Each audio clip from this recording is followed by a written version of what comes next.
n'accomplit pas de mitzvah. Déjà, on accomplit déjà Asrar Psiot, on a vu. On fait l'effort de venir, c'est déjà bien.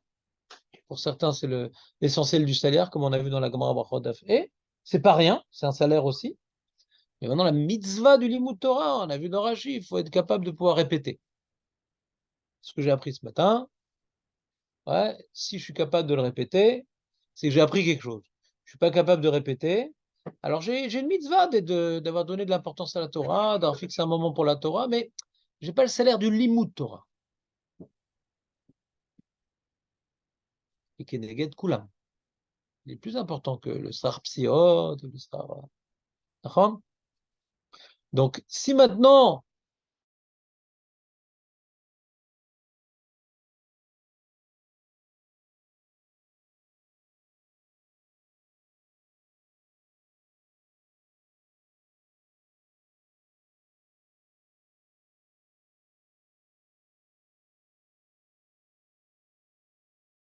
et là, tu étudies moins pour pouvoir faire les slichot. Maintenant, c'est le seul shur que j'ai. Question de savoir qu'est-ce que je fais à shur là. Si à shur là, alors j'essaie de comprendre, mais je comprends pas trop bien et je suis pas capable de répéter. Donc, j'ai uniquement Srar Psiot. Ouais, c'est pas rien. Mais comme maintenant les slichot, c'est une fois par an, hein, il y a l'autre que dans ce cas-là, hein, c'est plus important de faire les slichot. Non, slichot, non, slichot, c'est. Non, non, le Chida, il parle de Elul. Il parle de Elul. Comment? Aucune slichot n'est de la Torah. Aucune slichot n'est de la Torah.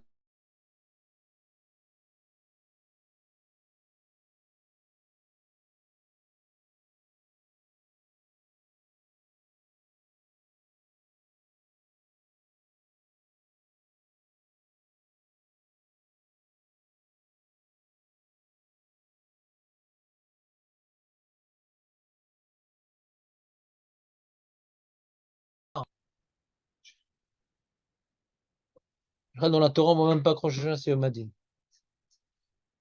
Nous, on sait que Rosh Hashanah, c'est Yom Hadin. Interro surprise, Jérémy. Non?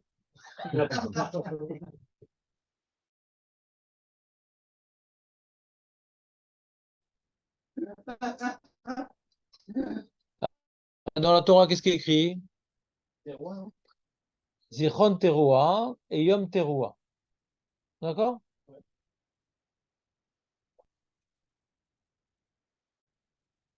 Alors, c'est vrai que c'est un jour de malroute parce qu'on dit Yom Teruah. Ouais? Parce que t'es roi. Maintenant,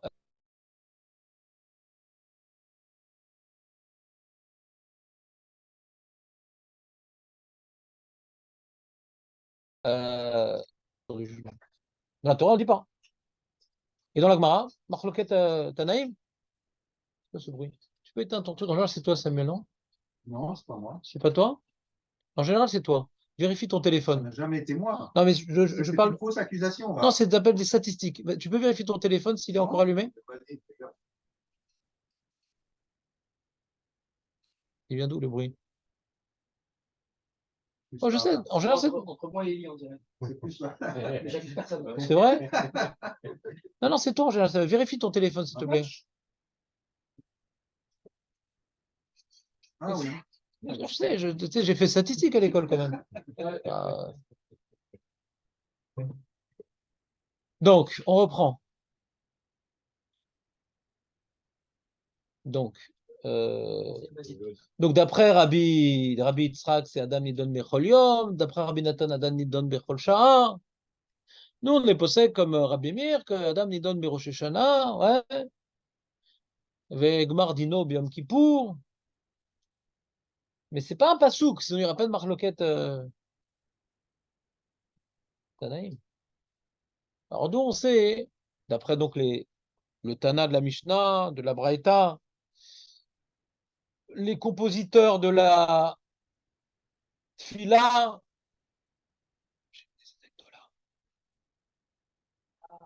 d'où on sait que c'est Yom Hadin. C'est pas mal ce qu'il dit. Mais c'est aussi une marloquette entre Rabbi Yoshua et Rabbi Eliezer. Est-ce que le monde a été créé en Nissan ou en On est où? Oui, c'est-à-dire l'homme, il a été créé le premier Tishri, ouais, ou bien en Nissan. D'accord? Donc, Bémet, le Ran, il a un problème, justement. Il pose la question, le Ran. Pourquoi si on m'a dit un truc, nanana, machin? Ouais. Et il dit, ah, d'après Rabbi Eliezer qui dit que le monde a été créé, comme il nous a dit notre ami Jérémie, en Tishri, c'est-à-dire en Elul, mais donc l'homme. Alors, qu'est-ce qui se passe? C'est Pirkei de Rabbi Eliezer lui-même, il dit, Yom HaShishi, l'homme, il a été créé. Après, il a été sa femme, truc, mis dans le Gan Eden. Hachem lui a ordonné de ne pas manger. Il a mangé, enfin, elle a mangé, il lui a donné à manger. Toujours de sa faute. Et après, donc, il est venu, il s'est manifesté à eux, il les a fait, il les a punis. Donc, c'est-à-dire que le jour où l'homme a été créé, l'homme a été jugé. Donc, c'est le Yom Hadin. Le premier jugement de l'homme, c'est Yom Hadin. C'est Rosh Hashanah. Le premier jugement de l'homme, c'est Rosh Hashanah. Le jour a été créé. Le même jour, oui. De quoi il parle? Je n'ai pas compris, Léon. Pourquoi n'a rien fait qui ou quoi? Oui, tout s'est pas vrai beau jour. C'est le Pirkei de Rabbi Eliezer qui explique. Tout s'est passé en un jour. Ça s'appelle le jour le plus long. Qu'est-ce qu'il y a, Marco? C'est rapide. Bah, il était très puissant à Adam Arishon. Tout se passe très vite. Il avait un potentiel extraordinaire. Donc c'est pas, tu sais, nous on est devant on passe tout le temps devant un McDo et tout, on dit bon, ça met du temps avant qu'on craque. Il y a des caméras, alors tu fais cheese, ouais, et un jour tu craques. Donc lui c'est rapide, enfin elle. Mais Getsu. Donc ça veut dire quoi d'après l'explication de Jérémie et de Rabbi Eliezer, qui sont canirés en famille? Ça veut dire que si Adam Arishon n'avait pas fauté, qu'est-ce qui serait passé? Le Mashiach serait arrivé. Il n'y aurait pas une Mashiach. Hein.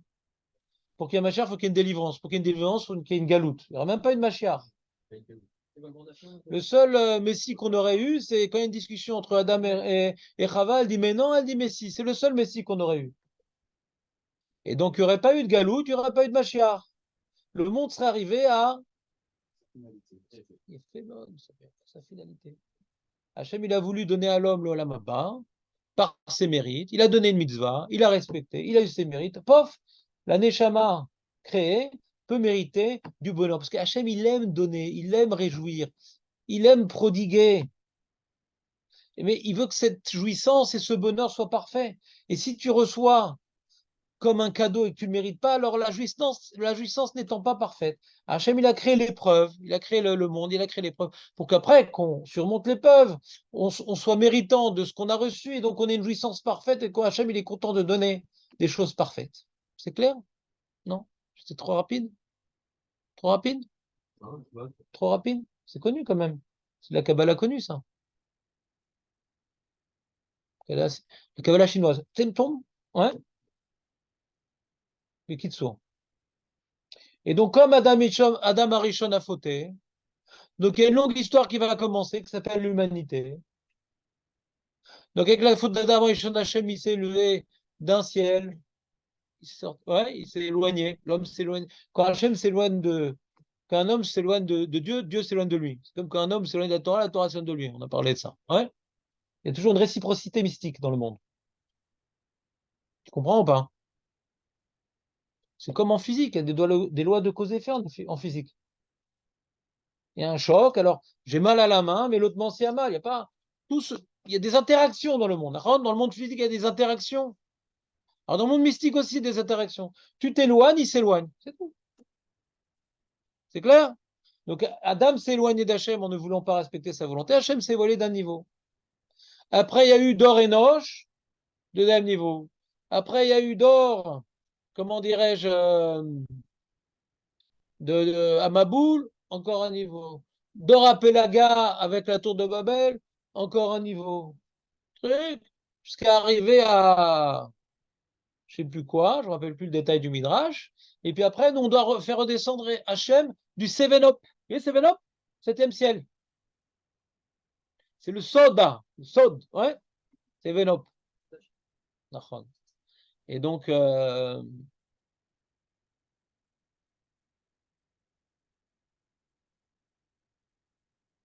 comme à l'origine de l'éloignement divin, il y a la faute d'Adam Arishon, et que de là a entraîné tous les maux de ce monde, et qu'à chaque fois, donc à cette même date, Hachem, il vient voir, ils en sont où les hommes? Ils en sont où les hommes? Lui, il a déliré, The Proms. Ils en sont où? Alors chaque fois, à la même date, ils ont avancé, ils ont reculé. Il revient à la même date. Est-ce qu'on a réparé la faute d'Adam Arishon? Est-ce qu'on a réparé la faute d'Adam Arishon? Est-ce qu'on a réparé la faute d'Adam Arishon? D'accord? Jusqu'au moment où Hachem il a dit, bon, l'humanité, ça ne les intéresse pas, ces histoires. Abraham, il a l'air super, super intéressé. Yallah, je lui donne la mission de réparer la faute d'Adam Arishon. C'est nous. C'est à nous de réparer la faute d'Adam Arishon. D'accord? Il a fait merde. Et donc, on a reçu la fête. On a reçu la fête de Rosh Hashanah. Pour les Goïms, ce n'est pas une fête. C'est chaque année, Hachem constate qu'ils sont à côté de la plaque. Ils n'ont pas réparé la faute d'Adam Arishon. Au contraire, c'est de pire en pire chez les Goïms. Les homos, les guerres inutiles, les midat raot, destruction de la famille, Internet, l'individualisme, le matérialisme. Tout ça, il y a chez nous aussi, non? Bien sûr, on est influencé. Chez toi plus que les autres, mais nous, on est influencé aussi. Ouais, on est influencé. Et c'est pour ça qu'on fait tout pour ne pas s'identifier à la culture goy, ni Netflix, ni les infos, ni les trucs, parce qu'on est influencé. Et le monde, il est dans une maladie morale, éthique, spirituelle, ouais, sans précédent. Alors, j'ai pas vu comment c'était à Nineveh, j'ai pas vu comment c'était à Sodome et Gomorrhe, mais je pense qu'on n'est pas loin. Je pense qu'on n'est pas loin. Disons que par rapport au livre d'histoire que je ne cesse de lire, j'ai pas vu une telle décadence au niveau maintenant des, comment dirais-je, des tabous. Il n'y a plus de tabous. Et dans toutes les sociétés, il y avait des tabous. C'est ce qui déterminait une culture. La tabou détermine une culture. Ouais. Lévi-Strauss, il en a parlé, et beaucoup d'ethnologues. Il n'y a plus de tabou, donc il n'y a plus de société. Merci Freud. C'est encore un cadeau de Freud qu'il n'y ait plus de tabou. Et donc, plus de mauvaise conscience, plus... On a parlé de ça à nombreuses reprises, on ne va pas reprendre ce sujet philosophique, on reprend le sujet de Rosh Hashanah. Rosh Hashanah, donc, quand Hachem regarde, s'il n'y avait pas le Ham Israël, ben Hachem, il aurait déjà ramené le monde au Tohu Vavohu, hein, vu la décadence de l'humanité, comment dirais-je, avec une synergie. Synergie, c'est une rapidité accélérée. 1 plus 1 égale 3. Ça va de plus en plus vite. Là, ils ont sorti la Bina Melachotit, l'intelligence artificielle. Ça, même les gens vont devenir artificiels. Hein?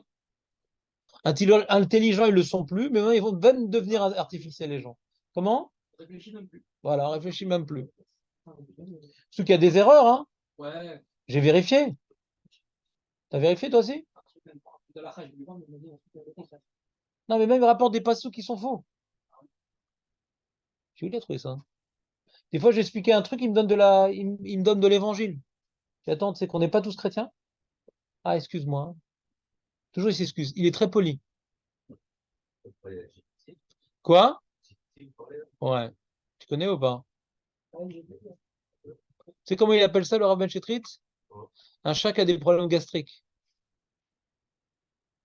Donc, on reprend. Donc, l'histoire, on revient à notre histoire de Rosh Hashanah. Donc, Hachem, il attend que quelque part, l'humanité arrive à ça, comme il a dit si bien Samuel, sa finalité, sa vocation. Maintenant, cette finalité de l'humanité, elle est confiée à Israël. Tant que nous, on n'a pas accompli notre mission, on ne peut pas éclairer le monde des valeurs divines et le monde, il reste dans sa folie. D'accord? Donc, il nous a confié la mission. Il nous a confié la mission. Alors, à Rosh Hashanah, puisqu'on est les responsables du monde et que le monde est jugé à Rosh Hashanah, alors le monde est jugé, mais nous aussi. Et on regarde en quoi on a fait avancer notre mission pour représenter Hachem dans le monde. Comprenez ou pas? C'est un truc qui dépasse beaucoup notre petite vie individuelle et la Médinat Israël. Je crois qu'il y a un phénomène de Yerida d'Adorod. Malheureusement, ça peut être pire à chaque fois. Bon. Mais non, mais non. Mais non, Il y a des choses qui avancent. Bon, Hachem. Je t'explique. La notion d'Iridat Adorot est très importante, mais n'oublie jamais cette Mishnah, et je pense que tu l'as pas oublié. Lo alecha melacha ligmor, aval en ata ben chorim levatel mimena. Ouais. La Mishnah nous apprend, t'es pas là pour finir, mais tu es là pour t'investir. En fonction du contexte dans lequel on a été plongé, l'intelligence qu'on a reçue, les épreuves dans lesquelles on ne peut pas échapper. Un mec, maintenant, il habite sur la plage à Tel Aviv, il dit ah, c'est trop dur, Iridat Adorot. Bah, qui t'a dit d'habiter là-bas? Ouais, ou à Acapulco, il habite, je sais pas. Ouais, qui t'a dit d'habiter là-bas? Les épreuves auxquelles on ne peut pas échapper. Alors, on peut pas dire bon, ben, je vais être puni pour ça. Le dehors, il me propose des épreuves. Donc, je me bats contre ça. Hein. Et Hachem, il voit notre combat. Il voit pas le résultat, il voit notre combat. Hein. Est-ce qu'on est des combattants pour les valeurs divines? Si on est des combattants, le Mashiach va venir et il va tout maintenant nettoyer, mais nous, on aura des muscles. Un mec, maintenant, qui n'avait pas de jambes, le pauvre, il a des muscles dans les bras. D'accord. Pour faire toutes les choses qu'il doit faire, la chaise roulante et porter des objets, etc. Il a des muscles dans les bras. Quand le Mashiach vient, il lui donne des jambes. En plus, il aura des muscles dans les bras. Tu es ou pas? Nous, on se débat dans la boue des bêtises humaines. Donc, on a plein de muscles. On ne fait pas grand-chose, mais on a plein de muscles parce qu'on porte comme Atlas, il porte le monde. Ouais. On doit porter les avérotes des générations précédentes, les folies du quotidien et l'insouciance qui nous attend. Mais en tout cas, on développe des muscles. Alors, on n'a pas le temps de faire grand-chose. Parce qu'on est tellement perturbé par plein de problèmes qu'on n'arrive même pas à se concentrer dans le limoud. On voit Rambam, il dormait 8 heures par nuit. Il était médecin officiel du roi, il a eu le temps d'écrire tout ça. Il était efficace. Nous, tu vois, là, moi, j'étudie plus que lui et j'arrive pas à écrire le millième. Je ne suis pas le Rambam, et pas tout le monde était le Rambam à son époque. Mais même les rabbins les plus grands de la génération, ils n'arrivent pas à ce que faisait le Rambam, alors qu'ils ont 3 fois plus de temps que lui. Parce qu'on est confronté à des soucis qui bloquent notre cerveau. On prie pour ça que Hachem nous ouvre l'esprit, vous savez. On prie les slichot. Vous faites les slichot un peu ou pas? Ou c'est déjà trop tôt? Encore trop tôt, elles sont les slichot. Bon, c'est dans le Sidour, de toute façon. Je vais prendre un Sidour. On le dit tous les jours dans le Sidour. C'est ça, les slichot? Non, dans Razouta. Zut alors. Oui, ils me confisquent mon Sidour, c'est un peu terrible. Ils veulent pas que je laisse mon Sidour. Est-ce qu'il y a marqué ou pas? Nous disons dans les slichot et également dans les Taranonim, que nous disons toute l'année. Alors, je ne sais pas pour les Ashkenazim, c'est très spécial cette religion, mais nous, en vérité, c'est eux la source, hein, dans les Rishonim. Pas les Sfards, les Ashkenaz. Nous, on a des Chidushim de Harizal. En termes de Mekloriot, ils sont plus proches. C'est pas que c'est mieux ou c'est moins bien, c'est chacun avec sa mahala. Il y a une mahala de Pshat et une mahala de Sod. Alors, il y a écrit comme ça. Nous disons donc dans les. Un Aurel, ça t'intéresse ou pas en fin de compte? On dit comme ça, regarde. Ah, ils l'ont pas mis. Voilà, qu'est-ce que c'est? Manoma. Voilà. On dit comme ça. Chotam Teuda Tatir. Vous connaissez ces mots? Sodecha Simbelumedecha. Tabou Agan Asar Naalir Saramazek. Vous dites ça, vous êtes ça tous les lundis, jeudi, Nahon? Et dans les sérotes, ça vous dit quelque chose? Comprenez ce que ça veut dire? Alors, Chotam Teuda, donc c'est un remèze à la Torah, quelque chose de Tachatum, de Shalem. Ouais. Tatir, ouvre. Ouvre. Ouvre-moi quelque chose qui est Khatoum. Khatima, c'est quelque chose de fermé. Teuda, c'est ta Torah, et la Torah, on ne la comprend pas. Et là, on parle de la galoute, ouais. Là, on parle de la galoute puisqu'on te dit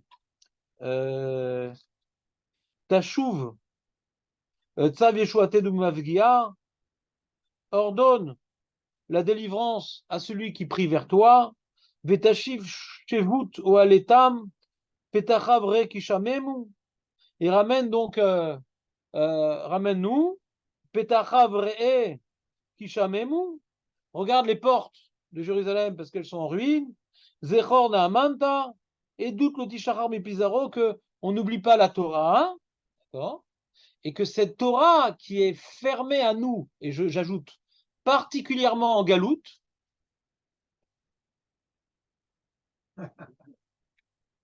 incroyable quand même, faire une séance de désintoxication, ouais.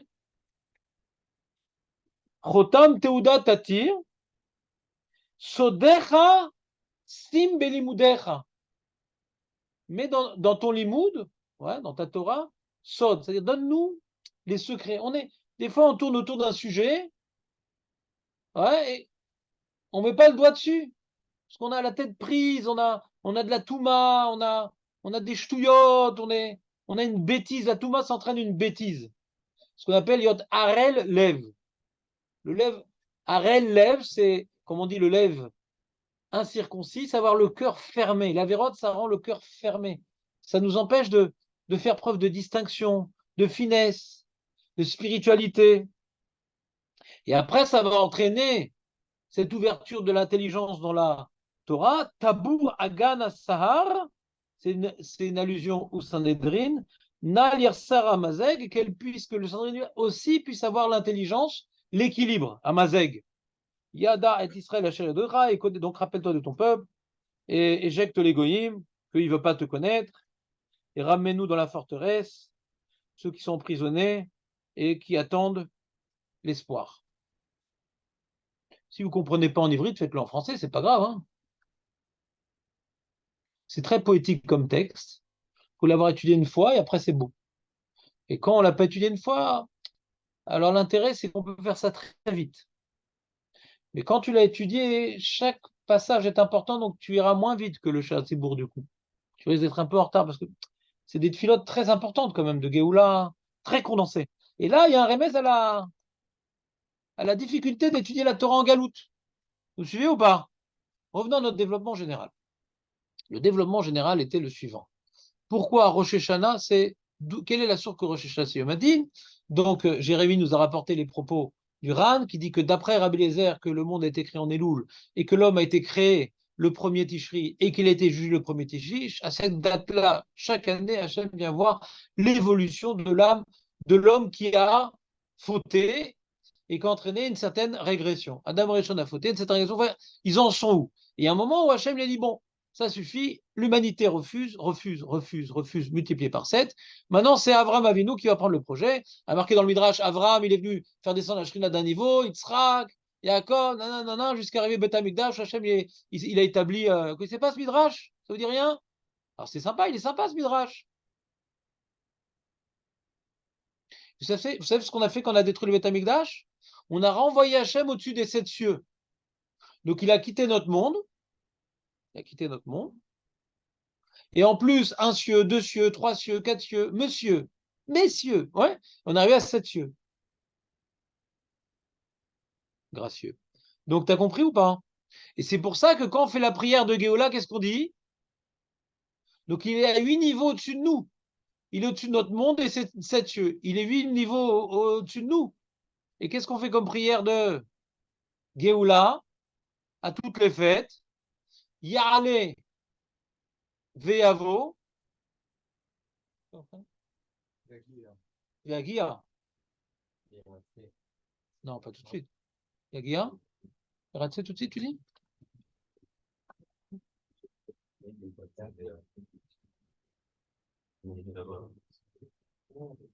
Alors, je crois que je ne suis pas le seul à ne pas avoir de mémoire. Bon, Hachem, ça rassure. Et c'est Ira et Veratse. Donc on a Ya, Ya, Ya, Ya, Ya, Ya, Ya, Ya. Donc il y a plein de Ya. Ya Ale, Veavo, Yagia, Irae, Iratse, Ishama, Ipaked, Izacher. Ça fait 8. Et dit le Gaon de Vilna, puisque Hachem, on l'a exilé à 8 niveaux au-dessus de nous, pour que notre prière puisse passer, que notre bon souvenir puisse l'atteindre, ouais, on veut faire traverser tous les niveaux d'éloignement que nos fautes ont engendrés. On veut que notre prière puisse... Alors c'est symbolique, c'est-à-dire quoi? On doit faire une prière particulièrement insistante pour compenser tout l'éloignement que nous avons créé par nos fautes. Donc c'est ça qu'on dit Sha'aret Tfilah Nina Alou. Quand on faute, les portes de la prière sont fermées. Donc il faut prendre des béliers. On en a le bélier de Rosh Hashanah. Il faut prendre des béliers. Il y a 8 portes à casser. Donc cette fille-là qui est très insistante, ouais, allez, il y a vous. Faut dire que nos fautes, ça fait que. C'est-à-dire qu'on a exilé Dieu. Dieu, il est là. Hein. Il nous a toujours protégés. Ouais, Dieu, il est là. Il est là, Dieu. Alors, c'est quoi? Il est dans les 8e cieux. Tu comprends cette notion-là, Aurel? C'est pas pour toi. On n'est pas en train de demander ton avis. On est en train d'analyser des textes rigoureux. Et tu vas pas les effacer parce que pour toi. Ouais. On veut interpréter ces textes-là, pas les effacer. Alors, c'est quoi qu'on l'a exilé Hachem et que les portes de la prière sont fermées? Ça, c'est des gmarottes, tout ça, ouais. Comment vous comprenez? C'est ce que j'expliquais tout à l'heure. Quand tu t'éloignes d'Hachem, Hachem s'éloigne de toi. Ça ne veut pas dire qu'il n'est pas là, mais il est loin de toi. C'est quand tu as besoin de lui, il ne vient pas quand tu veux.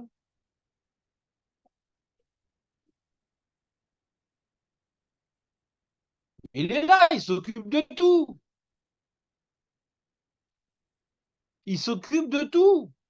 Mais il témoigne, il traduit tes fautes qui correspondent à ton refus que Dieu fasse partie de ta vie.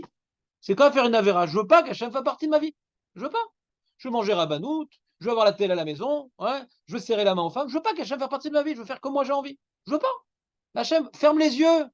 Laisse-moi faire ça. Ah, je suis trop proche, ça dérange. C'est comme maintenant le fils. Il a un père très sadique, il veut pas habiter à côté de son père parce qu'il a mauvaise conscience. Il va loin de son père. Alors c'est bien, il peut faire ce qu'il veut connaître son père, mais quand il a besoin d'aide de son père, il faut envoyer une lettre, il faut attendre qu'elle arrive, et peut-être c'est déjà trop tard. Choisis ton camp, tu veux t'éloigner, alors il est loin. C'est pas lui qui est loin.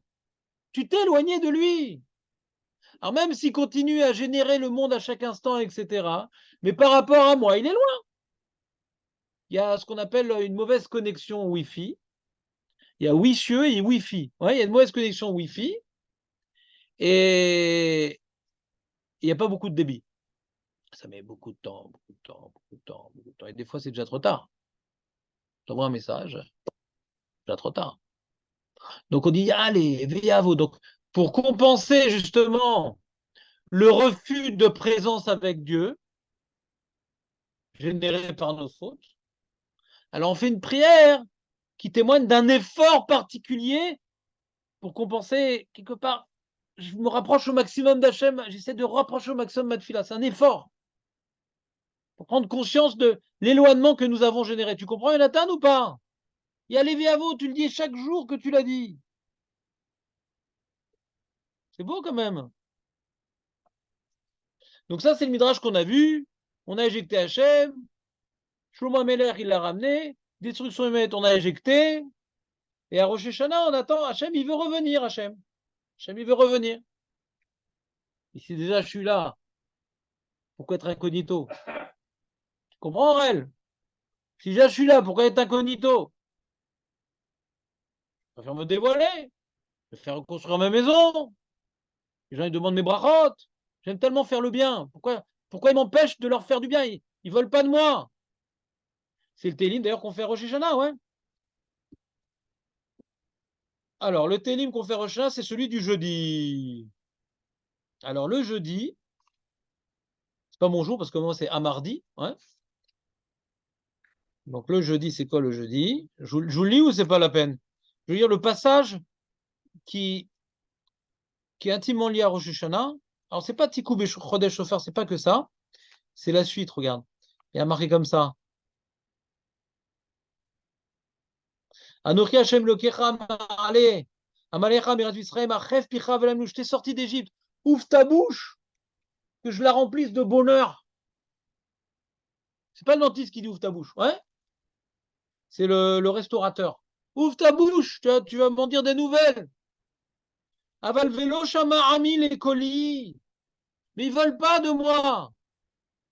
Velo shama ami les colis, ils n'ont pas voulu mon peuple de ma voix, Israël lo avali. Ils me le rotsim. Vachleché ou beshrut libam.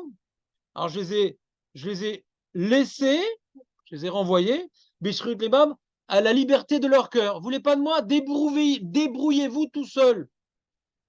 Shrirut libam. Allez avec vos conseils. Vous voulez débrouiller tout ça et allez, suivez vos propres conseils. Vous voulez pas mes conseils? Allez, c'est comme des fois un gosse, il dit tu veux pas écouter mes conseils? D'accord, fais comme tu veux. Louami, qu'est-ce qu'il dit Hachem? Louami, Alvaï. Lou, c'est pas l'animal. Lou, c'est Alvaï. Alvaï, mon peuple, Shomé Ali, qu'il m'écoute. Alvaï. Israël, Bedracha Yehalleru. Dans mes voies qu'ils aillent. Ceci le faisait. S'ils commençaient à le faire, s'ils commençaient juste à le faire, qu'est-ce qu'il y a? C'est marqué après? Qui mate. Oh, il va en un instant. J'écraserai leurs ennemis et je renverrai ma main contre leurs oppresseurs. Il n'y aurait plus d'Abou Mazen, de Hezbollah, d'Iran, d'Amérique, de Bidé. Mais Sané Hachem, Yechashulu Ve'aitam Le'elam, Yechlou Mechelev, et là ils vont manger. Mechelev Rita, du bon de la graine, au Mutsurvaj Asbiecha, et du miel, je vais les rassasier.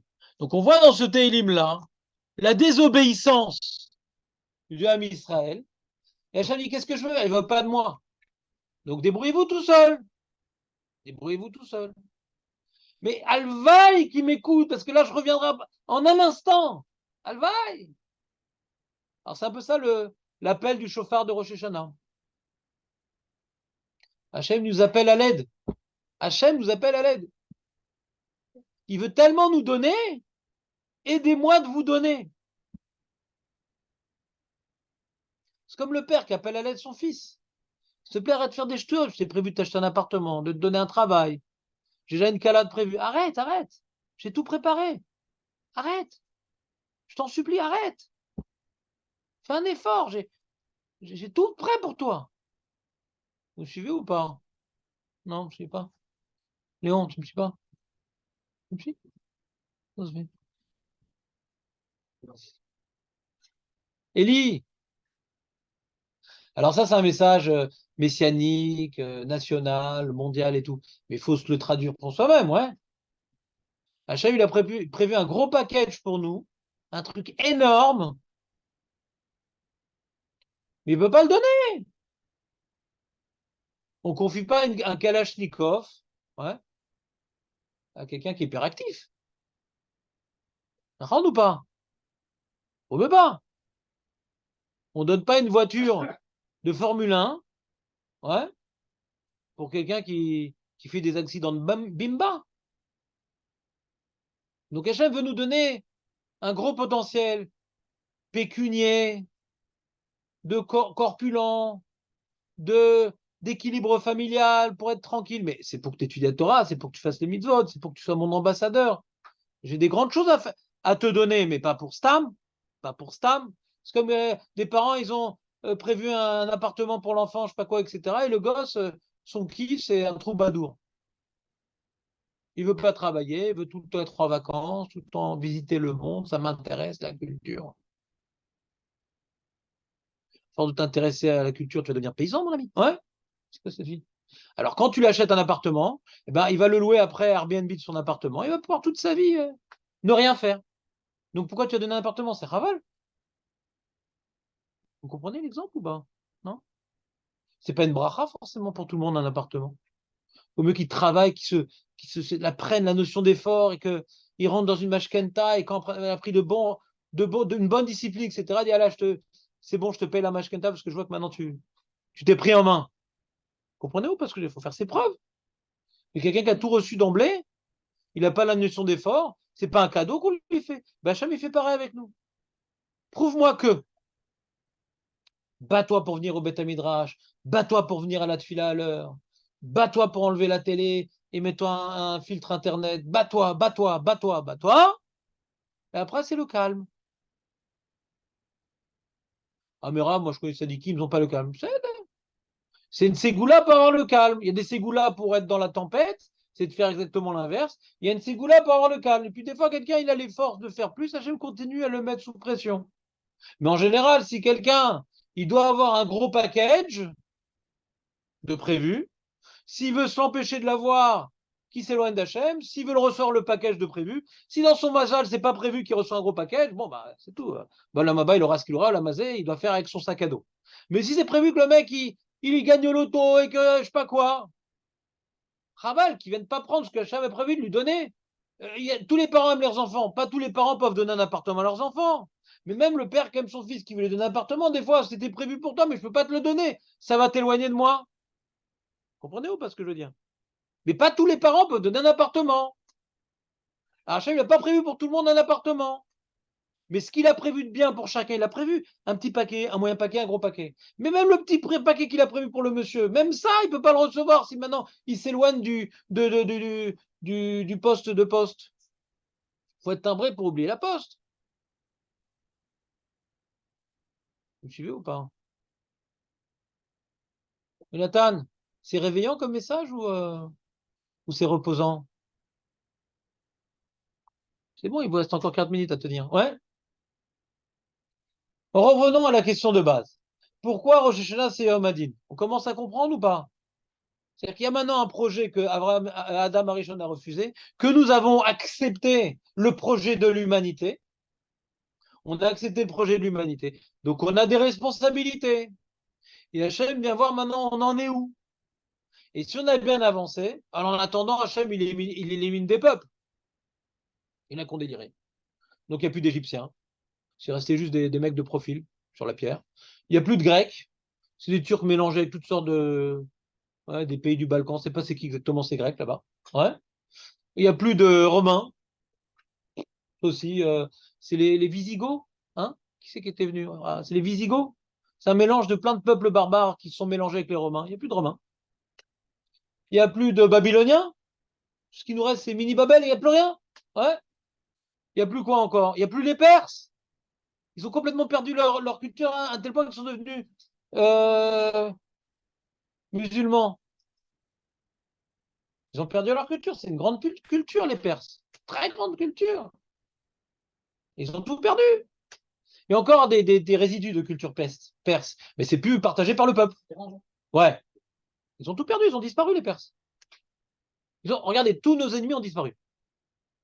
Donc, petit à petit, Hachem, les peuples, nous, on est là, mais Rosh Hashanah, à la Médinote, vous voyez, il y a un maire, chaque année, il va dire, voilà, est-ce qu'on laisse ce pays exister encore ou pas? Est-ce que l'Ukraine va continuer à exister? Est-ce que, je sais pas quoi. Ouais, il y a des pays qui disparaissent, il y a des cultures qui disparaissent. Nous, on disparaît pas. On disparaît pas. Alors, nous, la différence, c'est est-ce que maintenant, on souffre ou bien on connaît la Géoula? Mais on disparaît pas. Donc, à Rosh Hashanah, il vient juger le monde, bien sûr, parce que c'est la date, mais également, nous, notre rôle face au monde. C'est pour ça que Rosh Hashanah parle du monde, en particulier. Ou Friends, on parle maintenant, comment dirais-je, première étape de Oufren, c'est Ten Pardecha, Achlomase Adecha. C'est pas l'homme Israël. On parle de la Géoula qui va concerner le monde entier. Alors nous, on va retrouver notre place privilégiée, mais ça concerne le monde entier, la Géoula. Non? Donc, c'est pas une fête juive Rosh Hashanah, dans la mesure où ça n'est pas célébrer un événement juif. Ça célèbre, d'après Rabbi Eliezer, ce qui s'est passé avec Adam Arishon, donc un événement lié à l'humanité, qui a été confié au homme Israël. Mais c'est pas comme à Pessah, Sukkot, Shavuot, que c'est lié à un événement qui concerne uniquement l'homme Israël. Vous me suivez ou pas? D'ailleurs, à Rosh Hashanah, on n'a pas le devoir de monter au Beth Amikdash. Parce que les dates de rencontre avec l'homme Israël, c'est là où Hachem nous a rencontrés dans notre histoire. En nous sortant d'Égypte, en nous donnant la Torah, dans le désert. Donc il faut revenir chez lui pour témoigner de notre proximité aux dates où cette proximité était visible. Mais il n'y a pas une proximité dans l'histoire à Rosh Hashanah avec le peuple juif. On nous a juste confié une mission universelle. Mais il n'y a pas eu un dévoilement divin à Rosh Hashanah. Vous comprenez ou pas par rapport à notre histoire? Non, c'est pas clair ce que je dis? Le bilan des goïms, eux, ils n'ont pas de. Comment? Bilan d'Égoïm? Mais eux, déjà, ils ne se mettent pas, ils ont une obligation par rapport à nous. Voilà. Donc, c'est pas un lieu de rencontre avec le Ham Israël et son peuple. C'est une fête universelle qui concerne toute l'humanité, mais que nous, on a une responsabilité. Alors, pourquoi on se réjouit? Bah, on se réjouit parce que nous, on est bien jugés. Hachem nous juge favorablement parce que nous, on ne disparaîtra pas de toute façon. Machéi, on ne disparaîtra pas. Enfin, à titre individuel, mais à titre communautaire, on ne disparaîtra pas. Donc, nous, on doit se réjouir d'être des juifs et que Hachem nous a donné les moyens d'élever sa miséricorde et qu'un jour, il va nous libérer, nous, et un jour, il va nous redonner. Donc, nous, on ne peut pas pleurer ce jour-là parce que ça viendrait nous faire oublier que c'est notre Dieu qui juge et on a une situation privilégiée avec lui. Comme maintenant, il y a un interro que c'est ton père le prof, tu es angoissé parce que tu ne peux pas tricher non plus, mais tu sais que dans la correction, ça va mieux se passer que les autres, donc tu es un peu content que ça ton père le correcteur. Tu comprends ou pas? Donc si tu pleures, dis attends, pourquoi tu pleures? C'est moi le correcteur. Tu me suivez ou pas? Pourquoi tu fais une grimace, Léon? Je fais tellement d'efforts pour toi. Pourquoi on a pour de rappeler ses potes à Rosh Hashanah? Je sais pas. Mais donc, non, je sais que je dois te fidéliser et tout, mais je peux pas, c'est une question de sujet. Le. J'ai besoin Hein? de savoir. D'accord, c'est-à-dire, tu m'appelles, pas de problème, je suis à ta disposition. 24 heures sur 24, quand le téléphone est allumé. Le Bekitsu, on reprend? Donc ça, c'était l'opinion de Rabbi Eliezer, c'est clair? Et le Sidour suit cette opinion. Pourquoi le Sidour suit cette opinion? D'où on voit que dans le Sidour, il suit cette opinion?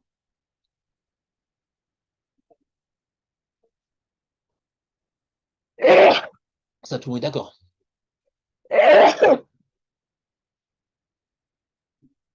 Ayom Harat Olam. Alors, faut pas le dire en Ashkenaz, parce que Ayom Harat Olam, c'est pas terrible. Ouais. Donc, faut dire Ayom Harat Olam.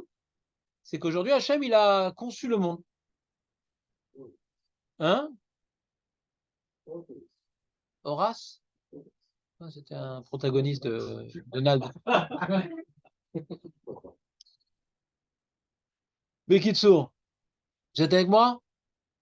Donc, cette explication, elle peut être bonne dans la mesure où elle est suivie par Rabbi Eliezer et par la Tfila. C'est bon? Mais quand même, Rabbi Yeshua, c'est du lourd. C'est un grand sadique, un gaon, et Kaniré, il est héritier d'une famille de penseurs. Quand il est venu dire que le monde a été créé en Nissan. Alors, comment il comprend Rosh Hashanah, lui?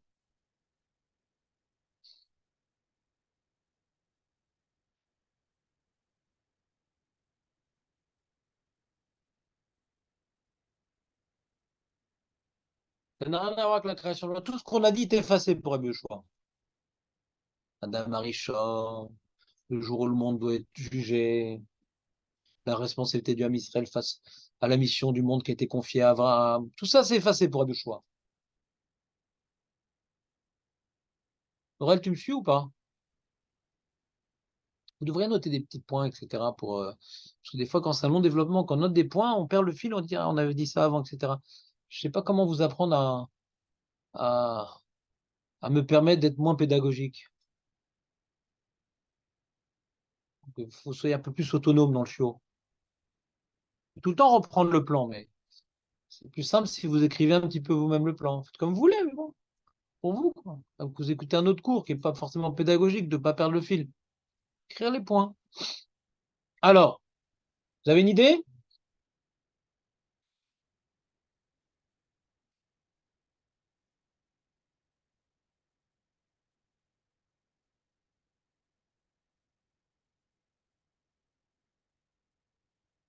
Pas avant avant avec.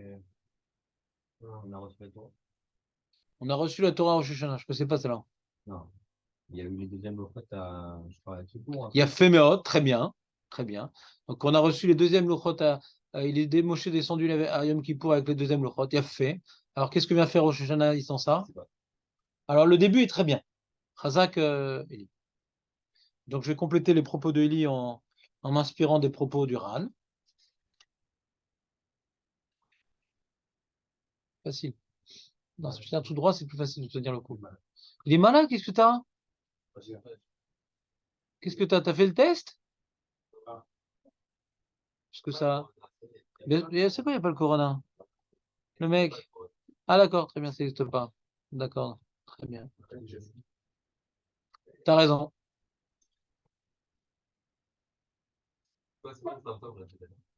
C'est un peu mal au ventre. Beaucoup, ils se sont plaints de maux de ventre. Il y a le petit rhume, etc. Ouais, la fatigue pendant quelques jours. Et aussi, il y en a qui se sont plaints de maux de ventre. Non, fatigué, c'est le cachot. Ouais. Bah, parce que tu viens au shur, tu fais Messire de Nefesh, donc bon, Hachem, c'est une bonne fatigue. On reprend. Donc on a maintenant le Ran qui dit que bah, Rosh Hashanah, c'est le début de Yom Kippour. Après, on est Rosh Chodesh, n'oublions pas. Donc on commence un nouveau mois. C'est le mois de Kippour. Ouais, Chodesh Tishri, c'est le mois de Kippour. Yom Kippour, on doit avoir une certaine kapara. Ouais. Et donc on vient maintenant, quelque part, ouais, commencer le travail de Kippour. D'accord? Ça, c'est l'idée de base.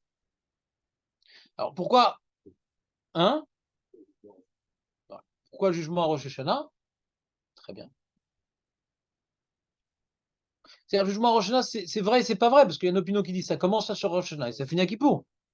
Il y en a qui disent ça dépend des Bénonymes. Et le Rov, on est des Bénonymes. Donc, de toute façon, le jugement n'est pas qu'à Rosh Hashanah, il est pendant les 10 jours pour les Bénonymes. Pour les Bénonymes, il commence à Rosh Hashanah. Donc, on est dans une période de jugement. On est dans une période de jugement qui commence à Rosh Hashanah. C'est-à-dire que comme on a l'habitude, ouais, de commencer de nouvelles choses au début du mois, comme on dit, Mishenirnas Adar, Marbim et Simcha, Mishenirnas Av, Mematim de Simcha, on commence la Velout à Rosh Chodesh Av, etc. Donc le début du mois, ça donne l'atmosphère de ce que doit être le mois. Et là, c'est le mois de Tchouva, hein, avec Yom Kippour particulièrement. Oui. D'accord? Et donc ce mois, parce que Sukkot, il est lié à Kippour. C'est-à-dire, il ne s'est rien passé dans les cabanes le 15 Tishri. Pourquoi on fait Sukkot le 15 Tishri? Parce que c'est après Kippour.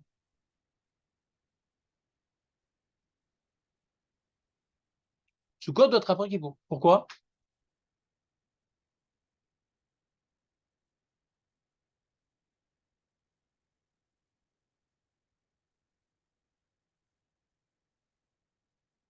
Le Yetzirah. Ça, c'est le mot, tu peux le dire à toutes les questions, ce mot-là. C'est le Joker, le Yetzirah. Qu'est-ce qu'on ferait pas sans le Yetzirah? C'est une preuve de la tchouva qu'on a fait à Kippour, non? Sukkot? Ouais. Alors, c'est l'inverse. C'est quoi le Zecher? C'est pas faux, mais tu vois, faut le dire un peu différemment. Alors, on a déjà un Zecher Yetziat Mitzrayim. Pourquoi la Torah nous demande de faire Sukkot qui est également Zecher Yetziat Mitzrayim? Ki beotzi, au Shafti, et Ben Israël, Boti Otam, Me'eret Mitzrayim. Donc, on présente les Sukkot comme étant la première étape dans laquelle Hachem nous a fait résider en sortant d'Égypte. Donc, c'est notre première étape d'homme libre. D'accord? Sukkot, c'est la première étape d'homme libre. Quand est-ce qu'on se sent vraiment libre? À Kippour, hein? Vous ne sentez pas cette liberté à Kippour? Non, vous ne sentez pas ça? Vous avez raté Kippour, alors. Hachem nous libère des Averot, de la mauvaise conscience, ouais, de tout notre passé. De la même manière qu'en sortant d'Égypte, c'était une nouvelle page de leur histoire qui se tournait. À quoi on peut comparer la sortie d'Égypte dans le calendrier juif, la sortie de Kippour? À Pessah, on célèbre que Dieu nous a libérés.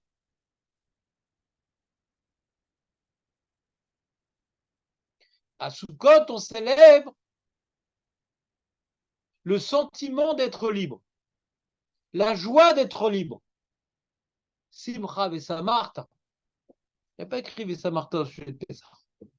On l'apprend de Sukkot. À Pessah, on doit commémorer ce que a fait Hachem pour nous libérer. On commémore la délivrance. À Sukkot, on commémore la liberté. Pas la délivrance, la liberté. Et quand est-ce qu'on obtient la liberté dans le calendrier juif? À Kippour. C'est une nouvelle page qui se tourne pour nous. Vous ne ressentez pas comme ça? C'est un nouveau départ, non? Si vous ne ressentez pas, vous avez tout raté. Sans exagérer, hein. Je n'exagère pas du tout. Si vous ne sentez pas après Kippour que ces nouvelles pages commencent, vous avez tout raté. Et si vous avez raté ça, Soukot, ça s'appelle une prison. Soukot, c'est une prison, d'accord? Mais si maintenant tu es libéré de tout tes avérotes et tu as renouvelé ton amour envers Hachem et l'idéalisme avrahamique, à la Souka, tu l'attends parce qu'à chaque chose que tu vas boire là-bas, que tu vas manger, tu fais une mitzvah, c'est un kiff. C'est un kiff. Tu mets Soukot à un moment de l'année, c'est une punition. Vous comprenez ou pas? Il y a seul l'âme Israël qui peut faire Soukot dans la joie. On sort de chez moi, je viens de mettre un nouveau carrelage. Ouais. J'ai remplacé le cadre de ma belle-mère par le Beth Amikdash. Ouais, vraiment, c'est le salon, il est de folie maintenant, il n'y a plus rien. Avant, il y avait un Zecher la Khorban dans le salon, il n'y a plus. Et là, j'ai tout préparé, nanana. J'ai dit, va dans la cabane. Kef, vas-y, Kef. Parce que vu le travail qu'on a fourni pendant ces 10 jours, qu'on dit Hachem, il n'y a que toi qui m'intéresse, la matérialité, je m'en fous, c'est que les mitzvot. Alors toi, tu as dit, on vient prouver, c'est ça que tu veux dire, d'accord? Moi, j'ai pas dit uniquement on va prouver. On peut prouver. Parce que l'élévation que ça nous a donnée nous rend aptes à la souka. Tu comprends ce que je veux dire? Tu comprends pas, Aurèle? Donc, qu'est-ce qui est central dans Tishri? C'est Kippour. Ce Kippour, ça correspond à une date objective. C'est le Dish Tishri. C'est Bémet là où on a obtenu le pardon d'Hachem. Et autour, Hachem, il a mis 2 autres dates. Comprenez ou pas? Il y a une date objective qui s'appelle Kippour et 2 dates qui sont intimement liées à Kippour. Qu'est-ce qui prépare Kippour? Rosh Hashanah. Qu'est-ce qui est rendu possible par Kippour? Sukkot. Mais le point central, c'est quoi? C'est Kippour, parce que c'est ça la date. Le 10 Tishri, c'est une date qui est écrite. Pour le Tishri, rien qui s'est passé. Le 15 Tishri, rien qui s'est passé. Donc, on n'a pas voulu mettre Sukkot une semaine après Kippour, parce qu'on a perdu un peu l'ambiance de Kippour. On n'a pas voulu le faire trop près, parce que faut quand même préparer. D'accord? Et surtout, c'est qu'il y a un toutou. Nous, à Chauffard, on a le toutou. Tout, tout, tout, tout, tout, tout. Et à Sukkot aussi, on a le toutou. Le 15 Nissan et le 15 Tishri. Tout, tête vav, ça fait toutou. D'accord? Donc, ça tombe un match magnifique sous code, puisqu'on n'est pas trop loin de Kippour, on n'est pas trop près, et en plus, c'est complètement en parallèle avec Pessah. 6 mois après qu'on ait célébré, que Hachem nous a délivré, on célèbre la liberté. Pourquoi on célèbre la liberté? On a besoin de toutes les fêtes juives pour vraiment se sentir libre. On a besoin de Pessah, de Shavuot, de Rosh Hashanah, de Kippour. On arrive à Sukkot, ça y est, maintenant on est libre. On est libéré de notre esclavage à la terre, on est libéré de toutes les bêtises, on est libéré. Hop, à Sukkot, c'est vraiment la fin, l'étape finale de la délivrance. C'est clair? Je rajoute un petit mot parce que Jérémy va partir, c'est dommage. Je pars déjà, il y a tellement de pkakim. Ouais, un peu trop tard. Mince, Pas grand-chose. moi aussi. Et comment dirais-je, quoi que lui dise, le Ramban, il dit, on voit qu'on est jugé juste ce point-là. Il y a un Ramban à la Torah, c'est important le Ramban à la Torah. Il pose la question, on voit pas que Rosh Hashanah c'est Yom Hadim, d'où on voit ça dans la Torah? Alors, il dit parce qu'il y a marqué Zichron Teroua. Une Teroua, c'est un appel à l'aide. Que Hachem se rappelle de notre appel à l'aide, il faut bien qu'il se passe quelque chose de particulier. Donc il dit le Rambam, c'est sous-entendu qu'on est jugé. Si on n'était pas jugé, pourquoi on a besoin d'appeler à l'aide à Hachem? Il ne se passe rien là.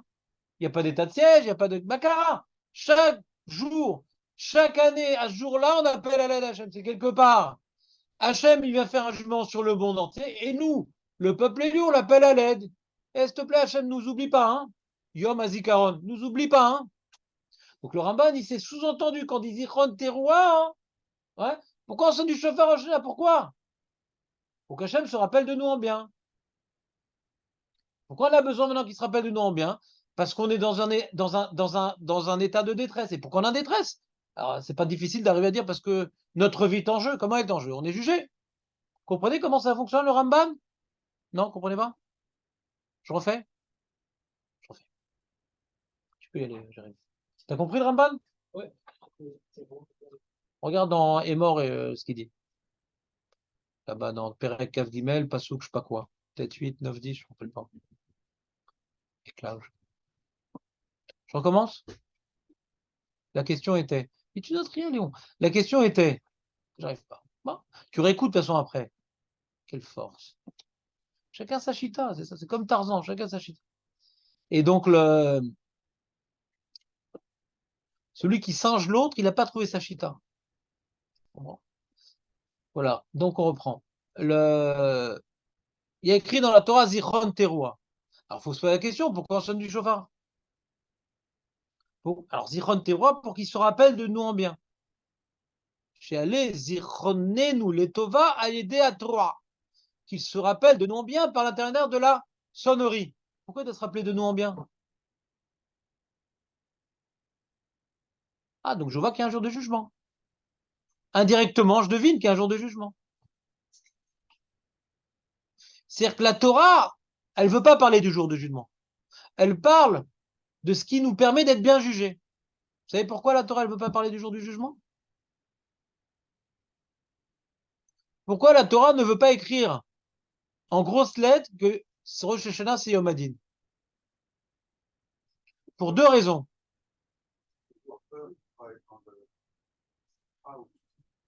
Il a fait, on va réexprimer ce qu'il a dit Léon, mais c'est juste. C'est que puisque on fait la liste des fêtes juives, d'être juif, c'est pas une fête.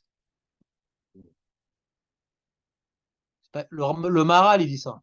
Il dit pourquoi on ne parle pas du jour du jugement de la Torah? Parce qu'on parle des fêtes. Qu'est-ce qui nous permet de nous réjouir?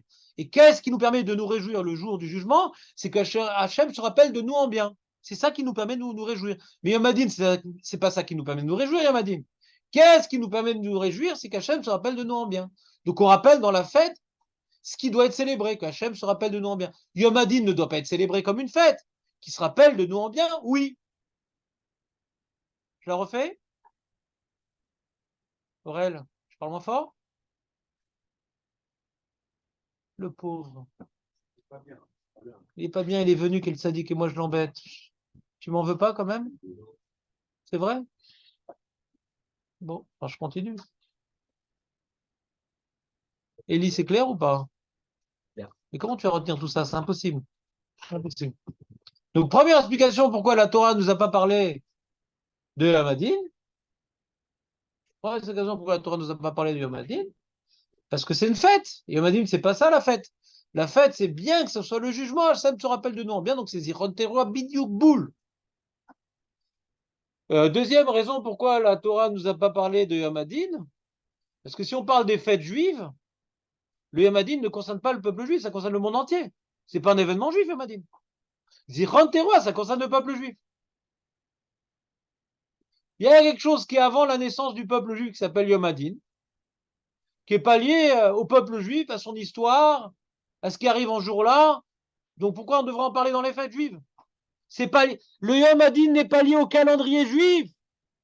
Donc dans le calendrier juif, on ne peut pas parler de Yom Hadin. On doit parler que en ce jour-là, Hachem se rappelle de nous en bien. C'est deux notions proches, mais ce n'est pas les mêmes. La première notion, c'est la notion de simcha. Deuxième notion, c'est que ce n'est pas juif. Première notion que comme maintenant on doit célébrer, se réjouir, Yom Hadin, ce n'est pas la raison de célébrer. La raison de célébrer, c'est qu'il se rappelle de nous en bien. C'est la première raison pourquoi on ne parle pas de Yom Hadin dans les fêtes. Parce que ce n'est pas source de simcha, bien au contraire. Deuxième raison, c'est que ce n'est pas juif, Yom Hadin. Et les fêtes parlent de ce qui s'arrive à nous. Et ça n'arrive pas à nous, ça arrive à tout le monde. C'est deux réponses bien différentes, Elie. T'as vu la nuance? C'est fin quand même, à ce ci vu l'époque qu'on traverse, à notre âge. Néanmoins. Marco, t'as noté là quand même, c'est important, c'est important. Donc on se prépare à Yom Kippour. Première notion, qu'est-ce que t'as compris? Simcha, une fête c'est Simcha, il m'a dit que c'est pas Simcha, qu'Hachem se rappelle de nous en bien, ça c'est Simcha. Dieu sait que les fêtes, c'est fêtes juives là. Le Yom Hadin, c'est pas le calendrier juif, c'est le calendrier goy. Qu'est-ce qu'il y a de juif dans cette date-là? C'est le shofar. Mais Yom Hadin, ça ne peut pas figurer dans les fêtes juives. C'est pas un événement juif, c'est un événement goy. C'est pas lié à la simcha, ça. Même si Yom Hadin, c'était une simcha. On n'a pas pu le mettre parce que ça concerne tout le monde. comprends pour que tu comprennes mieux. Même c'était une simcha Yom Hadin. Pour les goyim aussi, Nagid. On peut pas le mettre, ça ne nous concerne pas, ça concerne tout le monde. C'était bien ce petit café ou pas? Moi, j'ai pas pris de café ce matin. Parce que je lui dis, je l'ai tellement éclaté, ça remplace. Ouais. Il y a caféine et moi, je vous fais café out. Ouais. Non, je vous explique pourquoi. Parce que bientôt, c'est Kippour. Et quand on prend 2 cafés par jour, alors on subit un manque à Kippour. Donc, je commence ma désintoxication. Donc, je prends un café le matin parce que histoire de ne pas ronfler avec les tefilines. Moi, j'y crois complètement. Depuis que je fais ça, c'est plus le même Kippour. Bah, on n'est pas fait pareil, mais on regarde. Regarde, toi, t'es bronzé, un peu basané. Moi, je suis allemand. Ouais, ça n'a rien à voir. De toute façon, on n'est pas comparable. Toi, t'as plus de cheveux. Moi, ils sont en train de partir, mais ils sont encore là. Hein? Comment? Ça change tout. J'ai essayé. Je ne parle pas parce que j'ai lu un texte sur GPT. Faut le dire à l'anglaise. Ouais.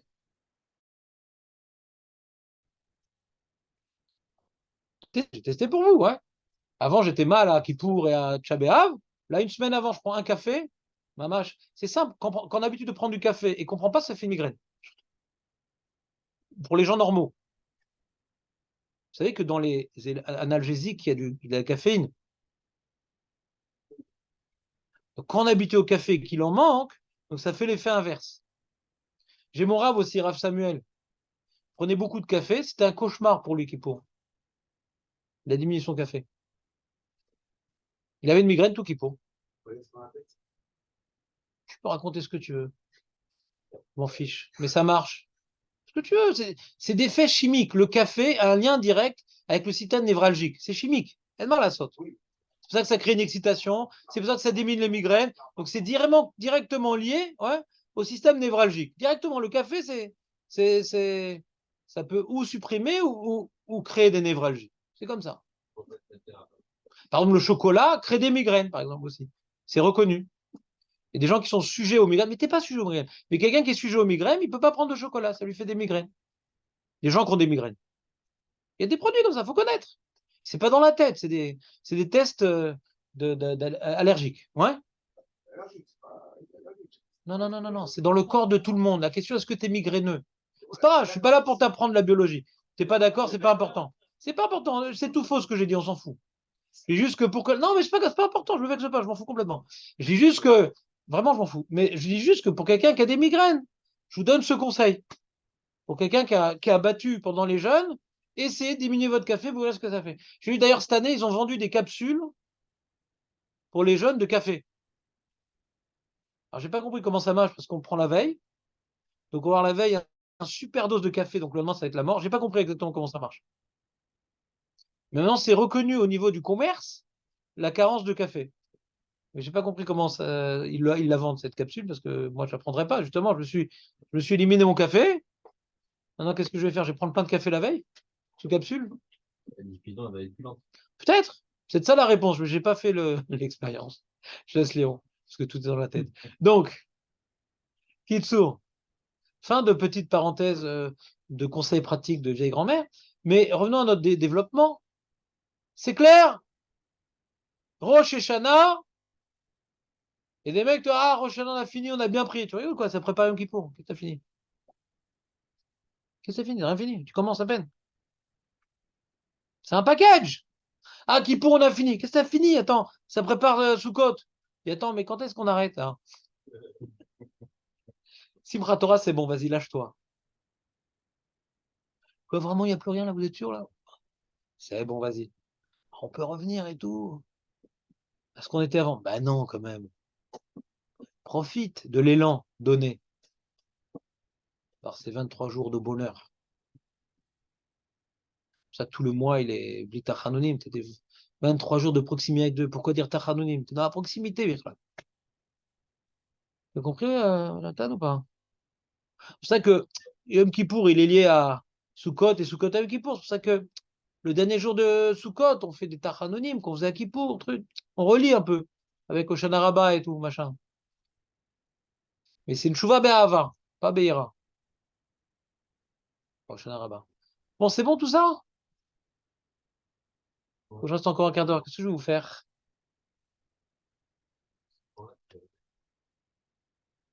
Non, je le fais chaque année, rassure-toi, Aurel. Mais je le fais de manière tellement peu pédagogique que comme ça, j'ai quelque chose à dire chaque année. C'est pas de votre faute, c'est moi qui présente pas les choses. Il ne faut pas que je sois trop clair après, qu'est-ce que j'aurai à dire l'année prochaine? Vous avez une question sur tout le développement?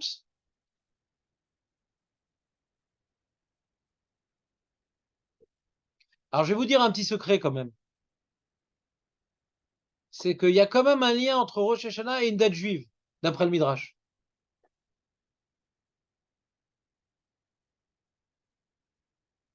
Celui qui le trouve,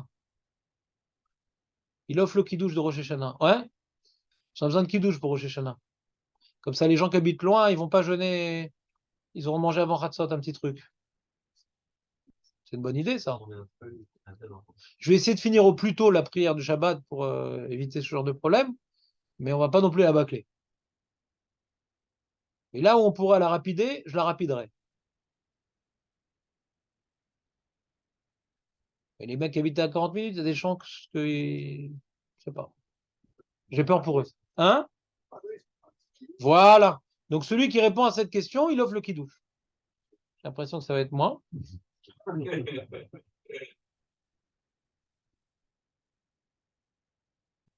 On a dans le Midrash une information qui s'est passée, mais mettre quelque chose à nos ancêtres à cette date-là. Marco? Ah non. Là, il a peur, il est à sec, là. Bon, allez. Ah, Chazak. Eh ben, t'as le droit d'être à sec, mon ami. On va pas s'attaquer à ton portefeuille, là. Hein. Peut-être à tes connaissances, mais pas à ton portefeuille. Yitzhak, c'est Nissan, malheureux. Mais je parle de Rosh Hashanah. Ah, tombé enceinte, Nifkeda, Sarah, il a fait. Bon, alors mets de l'argent de côté. Chazak. Ça, c'est un shiur qu'on a fait l'année dernière. Parce que c'est une des parachutes qu'on lit à Rosh Hashanah. Parce que Nifkeda, Sarah, Nifkeda, elle a été écoutée et Hachem lui a exaucé sa prière de devenir mère porteuse. Sarah. Et qui encore? Hana. C'est pour ça qu'on va donner une place à Hana à Rosh Hashanah. Où est-ce qu'on donne une place à Hana à Rosh Hashanah? Tu dis quelque chose ou pas? C'est pas une Haftara comme ça? L'Aftara. Haftara, c'est ça? Ouais, il est là pour voir quand je te fais des compliments pour se plaindre. Il a que pour ça. Ouais. Et donc, il y a autre chose qui nous relie Rosh Hashanah à Hana. C'est que dans le Moussaf, on fait 9 des bénédictions. Par rapport aux 9 fois, elle a mentionné le nom d'Hachem dans cette fila. Donc toute la fila de Rosh Hashanah, il y a Hana, Marco. Mais moi, je voulais parler d'autre chose, Marco. Il y a un autre midrash à Saint-Mara. Il y a un autre midrash qui nous dit que la Kedat Yitzhak, elle était à Rosh Hashanah. Pourquoi tu veux pas ouvrir le kidouche, Magara? Moi, celui qui veut moi, celui qui veut l'offrir, je lui paye.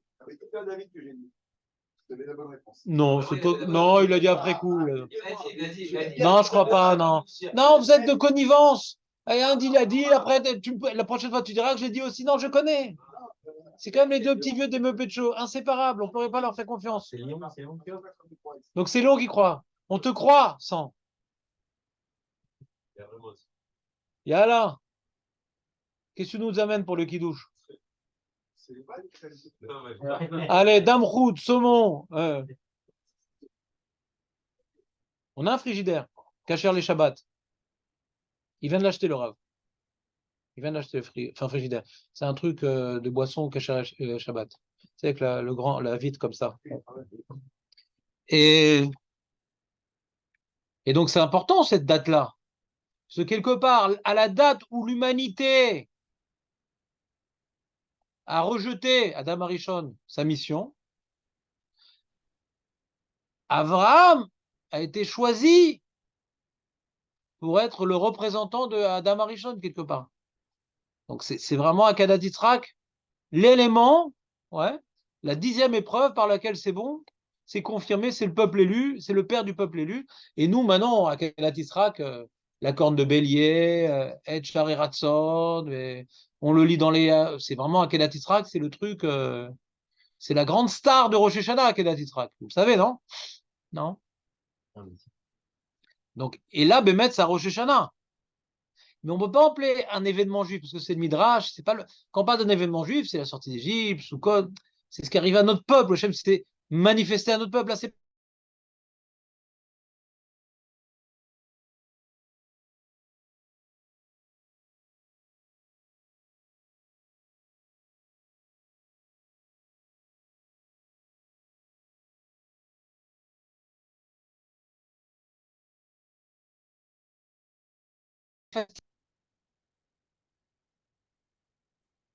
c'est bon ou pas? Donc, on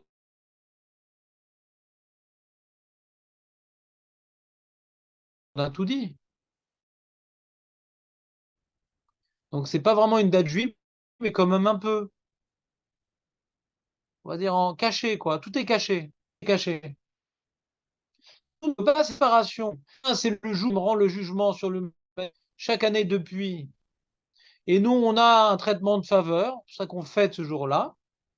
Ou bien c'est la préparation à Yom Kippour, d'après Rabbi Yoshua. Mais par hasard, entre guillemets, ça tombe elle est à Rosh Hashanah. Par hasard, entre guillemets, alors ce n'est pas un hasard que Sarah et Hannah, elles ont été écoutées à Rosh Hashanah parce que c'est Yom Hadin. C'est pas par hasard. Donc c'est un jour propice à l'écoutade. Alors t'as Tishri, après t'as Tishri, t'as quoi? Cheshvan, après Cheshvan, t'as quoi? Kislev, Tevet, Tammuz, Tevet, Adar, Nissan. J'ai oublié Shvat. Donc 7 mois. Donc il est né le 7e mois alors, Israq. Parce que si à Rosh Hashanah, Nifkeda, c'est 7 mois après alors, Nissan.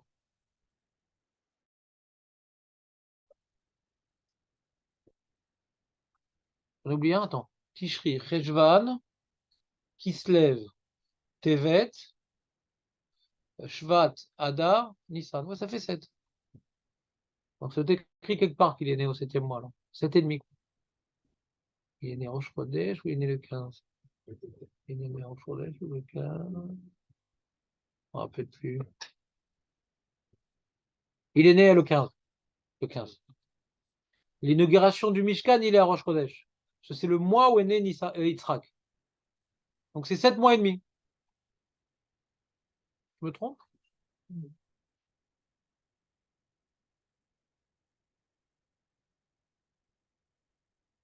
Non, ça fait 6 mois et demi. Si on commence. Non, ça fait 6 mois et demi. Parce que si maintenant elle a commencé à être enceinte en Tishri, c'est uniquement en Cheshvan que ça fait un mois.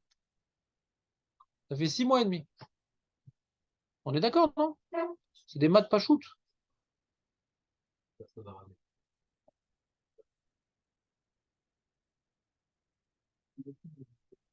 Hein? Dis-moi, Jonathan, par rapport au minyan de vendredi, dans le WhatsApp, on est minyan? Comment? Vendredi matin, à 6 heures. Ah, t'es pas au courant. Ah, t'es pas au courant. On fait là-bas, on va faire sur place, on va faire la tefila, voilà, slichot, adaran et adarim en français, et après le shiur. Donc préparez bien votre Rosh Hashanah pour consacrer le dernier jour de l'année à Torah et à Avodat Hashem. Tu peux me dire c'est qui? Comme ça je mitraille. Aurel. Donc avec Léon, ça fait 8. Eli, tu viens toi? Non. Vendredi, rêve Rosh Hashanah à 6 heures. Non, je pense pas. Pourquoi? Parce qu'après, pour marcher 40 minutes, le matin. Mais t'as une voiture. Non. Ouais, mais après, je l'avais sous. Il n'a pas compris. Mais à 6 heures, t'as dépassé. 6 heures du matin? Ah, 6 heures du matin. La tefila du matin? C'est ça, avec mon père, je veux dire. Ah, donc il est dans les deux? Dis-moi dis-moi les Benjamin, Gita, Jérémy Koskas. Ed, Yoav. Ça fait 5, ça. Ouais, Julien, Benjamin, Ah, Julien. Gita, Ed, Yoav, et moi. Ça fait combien, ça? 8? 7? Peut-être avec moi, ça fait 8, et ça fait cher. Moi, et mon père et moi. Voilà. Ah, ouais, c'est ça. Et Et toi, Marco, tu viens ou pas? À 6 heures? oui. Et à moi aussi. Je sais pas si je compte dans le Minan, mais à moi. L'enfant est bien. Peut-être je vais amener un fils, c'est pas sûr.